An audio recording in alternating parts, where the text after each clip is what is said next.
Bonjour à tous, je suis Estelle, du blog missisrech.com et aujourd'hui, je vais vous parler d'un petit tutoriel, qui m'aide à faire présenter leur cahier, aux élèves.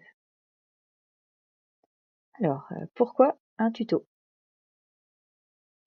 Alors d'une part parce que si vous expliquez en classe, en anglais, comment présenter le cahier, ça va vous prendre un temps fou. Ça va vous prendre un temps fou parce qu'il faut réussir à se faire comprendre de tout le monde. Tout le monde a un cahier, tout le monde veut le présenter correctement et même si on a des difficultés en anglais, on a envie d'avoir un joli cahier. Donc c'est important, qu'il soit organisé.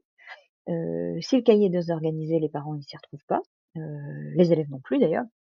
Et c'est agaçant pour vous parce que, surtout si vous vous embêtez à essayer de faire des jolies traces écrites, plein de jolis documents dans un cahier et finalement c'est un bazar sans nom à l'intérieur, bah, vous allez être agacés et vos élèves aussi et puis les parents vont vous tomber dessus parce qu'ils pourront pas aider leurs enfants.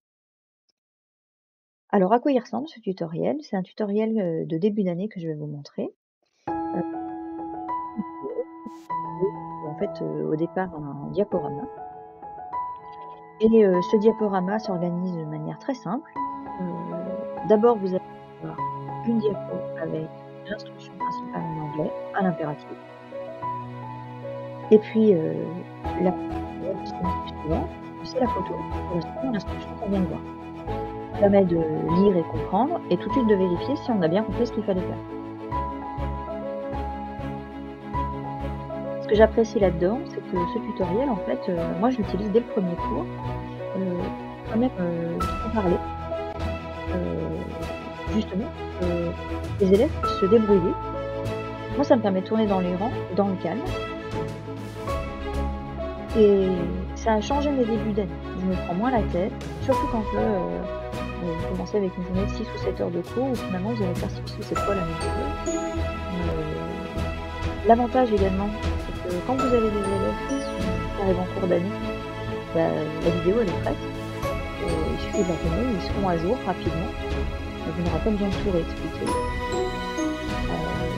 Donc ça c'est vraiment un truc qui m'a sauvé, mes débuts d'année. Alors là évidemment vous voyez la vidéo qui correspond à ce que moi je fais dans ma classe.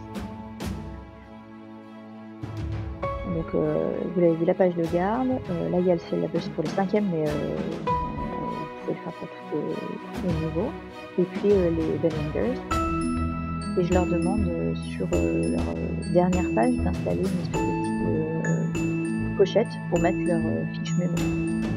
Et alors ça, cette pochette, ah bah, elle est compliquée à monter. Donc avant je m'y mets 1 fois, 2 fois, 3 fois, 4 fois, et puis au final, bah, avec ça, ça marche. Je passe la vidéo éventuellement 2-3 fois, je fais des pauses et puis, nickel. Et dès cette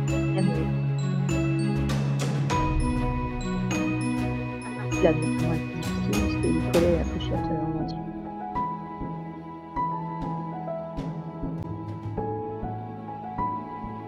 J'ai rajouté un bout de français quand même parce qu'ils avaient pas encore compris à quoi ça servait.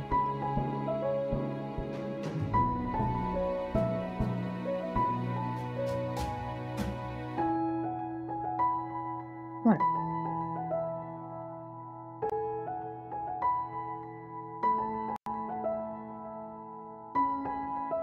Alors si vous voulez faire le même, comment vous faites? Et ben, c'est la petite surprise de cette vidéo, il suffit d'aller sur le blog, donc missisrech.com, de lire l'article, sur l'organisation du cahier, dont le lien est dans la vidéo et dans les commentaires. À la fin de cet article, il y a un gros bouton, sur lequel il y a marqué, «Télécharger le fichier PowerPoint modifiable». Vous téléchargez le fichier PowerPoint, vous l'ouvrez et puis vous pouvez le modifier avec vos propres photos et vos propres instructions et ensuite il suffit de l'enregistrer en vidéo, donc de l'exporter comme une vidéo. Alors, quelques petites astuces en plus. Ça m'arrive au cours de l'année de rajouter du coup des slides, à ce tutoriel, au cours de l'année, notamment, par exemple quand je veux rajouter liste de verbes irréguliers, on la met où? Si, on a un flapbook, comment on fait pour le monter? Et cetera. Donc j'ai plusieurs petites vidéos. Cette vidéo, je la partage sur le réseau du collège, je la mets également sur Pronote, lors des premiers cours et je la transforme en QR code et je la donne aux parents, de sixième, e pas à tous les niveaux, mais de sixième, à la rentrée lors de la réunion, parents-prof en leur disant: «Voilà, on a un cahier, moi c'est super important pour moi qu'il soit très bien présenté et pour vous aussi parce que je vais vous donner, les dates en disant tel cours, tel machin, tel truc doit être, révisé» et comme vous pouvez le voir dans le tutoriel, là, c'est vraiment que la présentation de départ, mais je le fais aussi, par exemple, comment on fait pour présenter une leçon? Où est-ce qu'on marque la date? De quelle couleur? C'est quoi qui est en vert? C'est l'objectif? Où est-ce qu'on met les documents? Où est-ce qu'on va trouver la leçon de grammaire, et cetera? Ce qui fait que les parents s'y retrouvent. Alors d'autres utilisations, de ce petit format de tutoriel que vous pourrez donc, modifier à loisir, j'utilise par exemple pour les séances informatiques. Vous savez les séances où vous allez en salle informatique et que vous vous prenez la tête pendant 15 minutes pour expliquer les, instructions à vos élèves? Bon moi je fais pas ça. Moi, ils rentrent sur l'ordi, ils savent, que tout de suite, ils doivent aller, obligatoirement dans le même dossier, tout le temps, tout le temps, tout le temps. Donc, ils vont dans ce dossier-là, il y a marqué: «Instructions pour la séance machin», ils double-cliquent, ils ont la vidéo et puis voilà. Je fais la même chose pour les instructions, pour les PAWEX, parce que alors ça, c'est vraiment, ça a une prise de tête, sans nom. Donc, hop, je fais avec, un petit bonhomme qui fait une question, un petit bonhomme qui fait une réponse, un petit bonhomme qui fait une question, un petit bonhomme qui me fait une réponse. Il me regarde 2-3 fois la vidéo et après il se lance. Pour les travaux de groupe aussi, quand, j'ai des instructions très, très, très claires, sur notamment sur le minutage, je ça m'arrive de le faire sous format vidéo et je pense que c'est, déclinable, à l'envi. Voilà, j'espère que ça vous a plu. Si vous voulez, me suivre, vous me trouverez, sur les réseaux, sous le pseudo Miss Isreft et puis merci et à bientôt.